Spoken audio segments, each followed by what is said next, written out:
सबसे पहले तो आपको बता दो, दावेदारी जता नहीं रहे, इनको दावेदारी फाइनल होगी और इनका टिकट फाइनल है। शिवसेना से 100% इनको टिकट देंगे 49 से। नमस्कार, मैं हूं यूसुफ अली। इस समय हमारे साथ स्टूडियो में एक खास हस्ती मौजूद है, प्रकाश जी पामेचा, जो पहले भी हमारे स्टूडियो में आ चुके हैं और हमसे मुलाकात ले चुके हैं।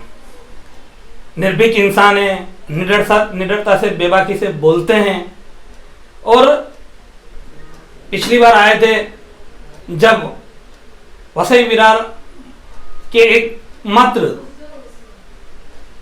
सबसे लोकप्रिय नेता बहुजन विकास आघाड़ी प्रमुख हितेंद्र ठाकुर और प्रथम महापौर राजीव जी पाटिल, उनका बर्थडे था, उस अवसर पर आए थे। आज ही ऐसे ही कुछ किसी को शुभेच्छा देने के लिए आए हैं हमारे स्टूडियो में। सीधे मुलाकात करते हैं। उससे पहले आपको ये भी बता दूं कि इनको कांग्रेस पार्टी ने हाल ही में एक बड़ी जिम्मेदारी दी है और सालों साल से कांग्रेस पार्टी से जुड़े हुए हैं। नमस्कार प्रकाश जी। नमस्कार जी। प्रकाश जी सर, सबसे पहले आपको बहुत बहुत बधाई कि आपको कांग्रेस ने बड़ी जिम्मेदारी दी है। धन्यवाद, आभार। दर्शकों को बताइए कि किस तरह की जिम्मेदारी आपको दी गई है। मैं कांग्रेस पार्टी का आभारी हूं जिन्होंने मुझे भारतीय राष्ट्रीय कांग्रेस सेवा का राष्ट्रीय सेक्रेटरी नियुक्त किया और मैं बरसों से कांग्रेस से जुड़ा हुआ हूं और मेरे लिए बहुत खुशी की बात है कि आज राष्ट्रीय लेवल का मुझे पद मिला है। सबसे पहले मैं सवाल कोई राजनीति के नहीं करूंगा। सबसे पहले सवाल करूंगा अहम मुद्दा कि आप जो आज स्टूडियो में विजिट किए, हाँ जी, और हमसे मुलाकात दे रहे, तो हमारे चैनल के माध्यम से आप क्या संदेश देने आए हैं और क्या आपका मकसद है? मैं हमारे माननीय पानी पुरवठा सभापति या वसई विरार के जो हितेंद्र जी ठाकुर की एक टीम है कुछ लोगों की, उसमें सर्वे गिनो या कुछ भी गिनो, प्रफुल्ल जी साने साहब है, उनका जन्मदिन है 20 जनवरी को, तो उसके लिए मैं प्रफुल्ल जी साने साहब को हार्दिक जन्मदिन की बधाई देने के लिए आया हूं आपके चैनल के माध्यम से। जिस तरह हितेंद्र जी ठाकुर अप्पा साहब को दी, राजीव जी पाटिल नाना को दी, उसी तरह से आज हमारे प्रफुल्ल जी साने साहब को मैं बधाई देने के लिए जन्मदिन की आपके स्टूडियो में आया हूं। इनकी बातों में मैं साथ में अभी अपनी तरफ से, अपने चैनल की तरफ से प्रफुल्ल जी साने सर को उनके जन्मदिन की बधाई देता हूं। अब बढ़ते हैं आगे सवाल की ओर। तो जब पहली बात हम बधाई की कर रहे हैं और प्रफुल्ल जी साने की, तो पहले थोड़ा प्रफुल्ल जी साने का परिचय दीजिए कि किस तरह से आप उनसे इंस्पायर है या आपकी उनके प्रति क्या श्रद्धा है। प्रफुल्ल जी साने ऐसा व्यक्तित्व है, उनके बारे में भी क्या बोले। व्यक्तित्व ऐसा है, जैसे अपन ने एक टीम बना रखी है तो वो टीम में प्रफुल्ल जी साने, आज जो विकास हो रहा नगर पालिका हो, महानगर पालिका हो, वहां पे एक प्रफुल्ल जी साने एक ऐसा व्यक्ति है, उनको आज से 10 साल पहले, करीब 15 साल पहले पानी पुरवठा सभापति थे। आज भी उनको ये सूर्य प्रकल्प, उस गांव, ये सब उनके एकदम निगाहों में, उनकी देखरेख में काम हुआ और उनके देखरेख में लाखों कनेक्शन हुए। जितने कनेक्शन हुए ना पानी पुरवठा के, पानी विभाग के, उनके हुए। आज उनके ऑफिस में चले जाइए जहां पे उन्होंने अपना सब काम ही सेवा ही, लोगों की सेवा ही अपना काम समझ रखा है। जब भी आप ऑफिस में जाएंगे लोगों की भीड़ मिलेगी अपनी समस्याओं के लिए, और हमेशा उनकी समस्या सुलझाने के लिए प्रफुल्ल जी साने हमेशा तैयार रहते हैं। प्रफुल्ल जी के साथ उनके भाई है नगर सेवक जी दत्ता साने साहब, तो वो भी, उनको तो खाली समस्या बोल दो, तो जब तक वो समस्या का निदान नहीं होता, उसका समाधान नहीं होता है, तब तक वो आदमी को, सामने वाले को शांति से नहीं बैठने देंगे। पहले लोगों की समस्या हल करो, चाहे नगर पालिका का पदाधिकारी हो, ऑफिसर हो, कोई भी हो, पहले लोगों की समस्या हल करवाने में उनका पहला अपना धर्म समझते हैं। यहाँ हम राजनीतिक मंच पर नहीं है, लेकिन फिर भी जब आप प्रफुल्ल जी साने के बारे में इतना कुछ बता रहे हैं, और जाहिर सी बात है जब प्रफुल्ल जी साने की बात करेंगे तो बात होगी बहुजन विकास आघाड़ी की। लेकिन बहुजन विकास आघाड़ी के विरोधी जो है वो आरोप लगाते हैं कि 30 सालों में कोई विकास कार्य नहीं हुआ। वो आरोप लगाए थे कि आज भी पानी के टैंकर जो है, जो आपने भी सूर्य प्रकल्प की और इसकी बात की, वो आज भी पानी के टैंकर चल रहे हैं। तो इस पर आप क्या कहेंगे? पानी के टैंकर चलते होंगे जिनको जरूरत है, बाकी वसई विरार शहर में पानी की समस्या एकदम निदान है। आज ये तो पेपरबाजी है, ये तो विकास नहीं हुआ, किसका विकास नहीं हुआ? शहर में आके देखे, ये नए आते हैं, अपने चुनावी मेंढक, बरसाती मेंढक जैसे होते हैं, चुनाव के टाइम पे आते हैं, विकास नहीं हुआ, 6 महीने पहले से गीत गाना चालू कर देते। विकास आके तो देखो। आज जो वसई विरार शहर महानगर पालिका है, इससे पहले वसई नगर पालिका थी, उससे पहले ग्राम पंचायत थी, वहां से लेके आज तक जो वसई विकास हुआ है शायद ही दूसरे एरिया किसी एरिया में हुआ हो। बाकी लोग है चुनाव के टाइम पे आते हैं, ये 5 साल कहाँ चले जाते हैं सब, चुनाव के टाइम पे आके इनको सब विकास नहीं हुआ, विकास नहीं हुआ, विकास नहीं हुआ। अरे कौन सा विकास नहीं हुआ वो तो बताए, खाली बोलने से क्या होता है, विकास नहीं हुआ। जो आज बहुजन विकास आघाड़ी हितेंद्र जी ठाकुर की पार्टी है, बराबर, ये पार्टी पहले हितेंद्र जी ठाकुर खुद कांग्रेस में थे, फिर उन्होंने कांग्रेस से अलग होके बहुजन विकास वसई विकास आघाड़ी बनाया था, तो 5 साल उससे लड़े वसई विकास आघाड़ी से, फिर उन्होंने उसी का नाम बहुजन विकास आघाड़ी रखा। तो आज बहुजन विकास आघाड़ी ने जो विकास किया है, आज इतना विकास है, हर तरह की सुविधा है वसई विरार में। पहले लोग मुंबई के लोग इधर आना नहीं चाहते थे, आज मुंबई के लोग चले चाहते हैं नाला सोपरा विरार वसई में चले जावे, तो कुछ तो है ना। बहुजन विकास आघाड़ी जो है उसकी एक खासियत ये है कि वो हर एक समाज को लेके चलती है। आप भी कैसे समाज से बिलोंग करते हैं जहाँ पे वो समाज जैन समाज अल्पसंख्यक समाज आता है, तो ऐसा देखा जाए कि अल्पसंख्यक जैन समाज भी है वो बहुजन विकास आघाड़ी से कई गुना खुश दिखाई देता है, तो इसके पीछे क्या राज है? इसके पीछे पहले राज मैं बताता हूँ। जैसे प्रफुल्ल जी साने साहब, इनको राजस्थान समाजी हितैषी बोलते हैं, इनको एक उपाधि दे रखी है राजस्थान समाज हितैषी, और बचे अपने बहुजन विकास आघाड़ी के सर्वे सर्वा हितेंद्र जी ठाकुर साहब, वो तो मूल राजस्थानी है, उनके तो राजस्थान चित्तौड़ जिले के, राजस्थान में चित्तौड़ जिले के हितेंद्र जी ठाकुर है। तो राजस्थानियों को जुड़ने का मतलब, आज प्रफुल्ल जी साने जिनके मैं जन्मदिन की बधाई देने आया हूँ, उनके ऑफिस में जाइए, राजस्थानी समाज हो, गुजराती समाज हो, मोमेडियन समाज हो, उत्तर भारतीय समाज हो, यूपी वाले, बिहार वाले, सब अपनी समस्या लेके और सबका निदान करते हैं। वो किसी व्यक्ति विशेष महाराष्ट्रियों के लिए नेता नहीं है, हर व्यक्ति का, हर को साथ लेके जोड़ना ही उनका काम है, इसीलिए तो हर समाज उनके साथ है। अब आपकी मैं बात करूँ, हाँ जी, तो आपका समाज, फिर से समाज की बात करता हूँ, आपका जो समाज है ज्यादातर जगहों पर ऐसा देखा गया है कि बीजेपी की तरफ उसका रुख ज्यादा है, फिर क्या कारण है कि वसई विरार के अंदर आपका समाज बहुजन विकास आघाड़ी से जुड़ा, और खास करके आप बहुजन विकास आघाड़ी के काफी कायल है, हालांकि आप बीजेपी से बिलोंग नहीं करते हैं, कांग्रेस से बिलोंग करते हैं, तो इसके पीछे क्या कारण है? कांग्रेस पार्टी राष्ट्रीय पार्टी और सर्वे सर्वा है। जो विकास कांग्रेस ने किया देश का 67 सालों में, शायद ही कोई किसी ने किया हो। लेकिन रही बात वसई विकास की, वसई विकास में कांग्रेस समर्थित है, कांग्रेस का समर्थन बहुजन विकास आघाड़ी को, हितेंद्र जी ठाकुर को वो सपोर्ट करते हैं। तो और वैसे व्यक्ति को देखा जाता है क्षेत्रीय लेवल पे, व्यक्ति जो विकास का कारक है, हितेंद्र जी ठाकुर, उनकी टीम, प्रफुल्ल जी साने, जीतू भाई, राजू नाना, पंकज सेठ, जितने भी है, ये सब विकास के पुरुष है, और विकास को हमेशा साथ देना चाहिए। कोई पार्टी का कुछ नहीं है, हमारे लिए कांग्रेस और बहुजन विकास सेम समझते हैं हम लोग वसई विरार में। और राजस्थानी सब मैं नहीं, यहाँ के जितना राजस्थानी समाज है ना, लेकिन जैन समाज जो है उसका झुकाव ज्यादातर बीजेपी की तरफ होता है, उसके ऊपर आप क्या कहेंगे?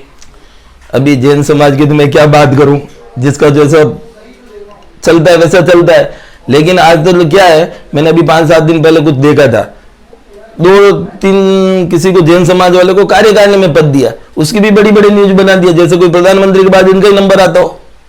मतलब व्यक्ति कुछ भी नहीं है और बीजेपी के साथ है। इनको अभी बीजेपी की हकीकत समझ में नहीं आ रही है। जिस तरह से बीजेपी या उनके बड़े नेता, मैं नाम नहीं लूंगा क्यों, नाम लूंगा तो मेरे घर पे आ जाएंगे सब, वो खाली गुमराह कर रहे हैं लोगों को, एक तरह से गुमराह करके उनको कर रहे हैं। मतलब राष्ट्रीय राजनीति पर आपका सीधा आरोप है कि राष्ट्रीय राजनीति जो है हमारी, वो ऐसे लोगों को यूज करके यूज एंड थ्रो वाली परिस्थिति में चलती है। मैंने मुंबई मेट्रो पे आज से 4 साल पहले बोला था, जब 5 साल पहले महानगर पालिका वसई विरार के चुनाव के थे, तब बोला था मैंने, मुंबई मेट्रो वाले आए थे तो उन्होंने राजस्थानी समाज बीजेपी का बोला। तो बीजेपी का क्या है, राजस्थानी समाज नहीं, वो तो एक तरफ चले ऐसे जा रहे। जबकि आज मैं बताता हूँ, जैन समाज का एक अमुक तबका है जो कट्टर कांग्रेसी था, लेकिन गुमराह हो गया, बीजेपी को ज्वाइन कर रहे हैं। बीजेपी को ज्वाइन करके बीजेपी में उनकी कोई हैसियत ही नहीं है, खाली वो जयकारे लगाते हैं। बीजेपी में जैन समाज वालों की हैसियत नहीं है, खाली जयकारे लगते हैं। और आप देख लो कांग्रेस में किस तरह की हैसियत है, कांग्रेस में तो सर्वे हर तरह का कोई काम है कांग्रेस कर ही रही है ना। कांग्रेस में बड़े पद दिए, सबको लेके साथ चल रही है। आज आप महाराष्ट्र में देख लो, जब भारतीय जनता पार्टी की सरकार दी या किसी की सरकार दी, राजस्थान के जो हमारे मुंबई के पुरोहित साहब है, मेहता साहब है, लोढ़ा साहब है, इनको क्या दिया? खाली एमएलए तक ही रखा ना। क्यों इनको वजूद आगे, जबकि ये चाहते मिनिस्टर से भी बड़े। नहीं, लोढ़ा साहब तो आज भी पार्टी अध्यक्ष है, पार्टी प्रमुख है, लेकिन इन किसी को मंत्री पद नहीं दिया। यहां तक कि पुरोहित साहब को टिकट भी नहीं दिया, आपको भी पता है क्यों नहीं दिया? क्योंकि खाली राजस्थानियों का उपयोग करना, यूज करना इनका मेन काम है और समझते नहीं है। आपने जब मेहता साहब का जिक्र किया है तो साथ ही साथ मेहता जी के साथ में गीता जैन जी है। हाँ जी, गीता जैन जी को कहीं ना कहीं पार्टी ने नेग्लेक्ट किया और उन्होंने पार्टी छोड़ा, तो उनके बारे में क्या कहेंगे? मेरे लिए मेहता साहब जितने करीबी दोस्त है उतनी मेरे गीता जी पहचान में है। मेरे लिए मेहता साहब और गीता जी सेम है, दोनों मेरे करीबी है। लेकिन जो भी पार्टी ने गीता जी के प्रति किया वो बहुत ही गलत था, बहुत ही एकदम गलत किया। इस तरह से पार्टी को नहीं करना चाहिए, उससे पार्टी का ही नुकसान हुआ। कोई मेहता साहब या गीता जी का नुकसान नहीं हुआ, पार्टी का नुकसान हुआ। हम फिर से वसई विरार की तरफ मुड़ते हैं तो वसई विरार अंतर्गत वार्ड नंबर 49 से आप ही के समाज के संजय गोपीलाल जैन जो है वो प्रमुखता से, प्रबलता से अपनी दावेदारी नगर सेवक की चुनाव के लिए, और पार्टी का मन भी लग रहा है कि उनको दावेदार बना सकती है। तो अगर संजय जैन यहाँ से दावेदार होते हैं, उम्मीदवार होते हैं, तो आपका किस तरह का सहयोग रहेगा एज आपका समाज के हिसाब से? मैं सबसे पहले तो आपको बता दूं, दावेदारी जता नहीं रहे, इनको दावेदारी फाइनल होगी और इनका टिकट फाइनल है। शिवसेना से 100% इनको टिकट देंगे 49 से। रही बात राजस्थानी समाज के, तो मैंने पहले ही बोला हम व्यक्ति को देखते हैं, पार्टी को नहीं देखते हैं। इनकी जीत हो उसमें हमारी खुशी है, ये जीतने चाहिए, हम तो ये चाहते हैं जीतने चाहिए। लेकिन कहीं ना कहीं बहुजन विकास आघाड़ी और शिवसेना आपस में इस समय दोनों एक दूसरे के अगेंस्ट है, और आप जिस तरह से बहुजन विकास आघाड़ी का पक्ष लेते हैं, तो आप अगर संजय जैन के लिए काम करेंगे तो कहीं आपकी पार्टी नाराज नहीं हो जाएगी? मैं तो आपको क्लियर बोलता हूँ, मैंने बोला मैं व्यक्तिगत संजय जी के साथ में हूँ। मैं व्यक्तिगत, मेरा व्यक्तिगत जो मेरी भावना है वो संजय जी जैन जीते, मेरी तो ये भावना। लेकिन जब पार्टी की या वो बात करेंगे तो हम तो एक ही बात बोलेंगे, 115 सीट है वसई विरार शहर में, दूसरी पार्टी की आएगी नहीं, सब बहुजन विकास आघाड़ी की आएगी। पहले भी 6 सीटें आई थी 115 में से, 109 बहुजन विकास आघाड़ी की थी, और इस बार तो मैं बोल रहा हूँ 109 की जगह 112 हो जाएगी। आप अभी भी इतने हैं, जब एंटी इनकम्बेंसी का इतना प्रभाव दिखाई दे रहा है लोगों में, कहीं ना कहीं कुछ गुस्सा है, हम भी ग्राउंड रिपोर्टिंग करते हैं, हमको भी इसका आभास है, तो इसके बाद भी आप इतनी प्रमुखता से, इतनी प्रबलता से दावा कर रहे हैं, तो इसके पीछे क्या कारण है? इसके पीछे का कारण है, मैं जिनको बधाई दे रहा हूँ साने साहब को, आप वहां आइए कभी, उनके जगह पे देखिए किस तरह से लोग काम लेके आते हैं और किस तरह से वो अपना काम करते हैं। प्रफुल्ल जी साने, दत्ता साने साहब किस तरह से लोगों का, विधायक चुनाव थे साल भर पहले, 1.5 साल पहले, बराबर विधायक के चुनाव में चाहे कहीं पार्टी का प्रचार होता है या नहीं होता है, साने साहब बोईसर पालकर संभालते थे। दत्ता जी साने सुबह से लेके शाम तक कार्यकर्ताओं को लेके 200 500 कार्यकर्ताओं को लेके उनका एक ही काम है कि लोगों की समस्या हल करना और पार्टी का प्रचार करना। जिस पार्टी में ये सीटें में आने का दावा इसके लिए कर रहा हूं, जिस पार्टी नहीं है वो व्यक्ति, आप समस्या लेके जाइए ना, समस्या का तत्काल निदान कर देते हैं। तो लोगों को क्या चाहिए, अपनी समस्याओं से निदान मिले, बाकी तो कुछ है ही नहीं ना। और साने साहब या दूसरे अदर पार्टी के अंदर ये इसीलिए है, आप आइए कभी साने साहब को देखिए कि साने साहब किस तरह से लोगों की समस्या हल करते हैं। अंत में ये मुलाकात खत्म करते हैं, तो इसमें और आप अपनी तरफ से कुछ संदेश देना चाहेंगे या कुछ कहना चाहेंगे? मैं तो संदेश यही दूंगा, महानगर पालिका के चुनाव आ रहे हैं, तो आप सब बहुजन विकास आघाड़ी का सपोर्ट करो, और आपकी कोई समस्या है, राजस्थानी समाज है, अदर समाज है, तो मेरे से संपर्क कीजिए, मैं आपकी समस्या का 101% निदान कराऊंगा। रियल समस्या होनी चाहिए, बाकी ऐसा कुछ नहीं, कोई समस्या, रियल समस्या आपको अगर वसई विरार शहर में महानगर पालिका में कोई तकलीफ है तो आप आइए, हम हितेंद्र जी ठाकुर साहब, प्रफुल्ल जी साने साहब, क्षितिज दादा से, सबसे राजू नाना से मिलकर आपकी समस्या का समाधान कराएंगे। बाकी न तो कोई दूसरी पार्टी या आएगी न आई है। रही बात राजस्थानी समाज बीजेपी की, तो मैंने पहले ही बोला खाली एक मैंने न्यूज पढ़ी थी व्हाट्सएप पे भी 5-7 दिन पहले, खाली एक कार्यकारिणी में लिया एक जिले की या मतलब शहर की, उसमें लोग बड़े बड़े पोस्टर लगा रहे हैं। अभी उनको यही पता नहीं कि छोटी कार्यकारिणी है, कार्यकारिणी में जगह मतलब समझ गए आप, उसके लिए भी पोस्टर लग रहे हैं। तो ये तो अपनी कमजोरी है। और समाज में क्या, राजस्थानी समाज हो कि कोई भी समाज हो, समाज की तो आपको थोड़ा सा पद, आज साने साहब पद और पैसा इतना प्रबल है उनका, लेकिन उनमें घमंड नहीं है। और हमारे समाज में क्या है, थोड़ा सा पद क्या मिल गया, हेरे गिरे को पद दे देते, पद मिल जाते हैं, मर्सिडीज लेके घूमने लग जाते हैं, लेकिन उनका जो अंदर का है वो टूट पड़ता है और उनका पतन उसी तरह से हो जाता है। उनका पतन होता ज्यादा टाइम नहीं लगता है, जिस तरह से वो लोग आगे आते हैं उसी तरह से उनका पतन हो जाता है। तो ये हम बात कर रहे थे प्रकाश जी पामेजा से, और किस तरह से इन्होंने निर्भीक तौर पर अपनी बातें रखी, विशेषकर प्रफुल्ल जी साने के व्यक्तित्व के बारे में बातचीत की, लोकल लेवल की राजनीति की बात की, राष्ट्रीय लेवल की राजनीति की बात की, और वसई विरार का पर्याय बहुजन विकास आघाड़ी को उन्होंने आज एक बार फिर घोषित किया। मुलाकात यहीं पे ख़त्म करेंगे, बने रहिए हमारे साथ। अगले बार अगले किसी और ऐसे खास चेहरे के साथ हम आपसे मिलेंगे। धन्यवाद।